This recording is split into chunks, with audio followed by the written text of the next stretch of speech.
So you might be trying to figure out how you can properly delete everything off your iPhone if you're done using your iPhone. Now, number one, the big thing to keep in mind here is to back up every single thing that you have on your iPhone. So go through, back up everything, all your apps, your photos, videos, everything like that. Anything you can think of, back up everything, including messages. Just do a full iCloud backup if you really want to. Now, make your way over to your settings application just like this, and you can scroll down into your general settings portion of your iPhone.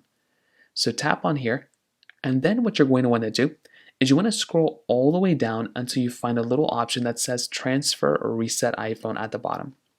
So now tap on that, and then these options are going to come up. Now at the very top, if you actually do want to do a full-on iCloud backup for free, you can click up at the top, prepare for new iPhone, and click on get started, and it's going to do an iCloud backup for you. Now in the meantime, you can also click on erase all content and settings right over here. Don't click on reset, click on erase all content and settings.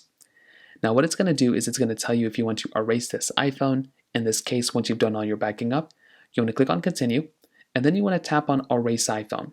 Once you do that, it's going to tell you to essentially sign out of your iCloud account. So sign out of your iCloud account. If you do not get a pop-up to sign out of your iCloud account, it's important that you set that and you basically log out of your iCloud account before.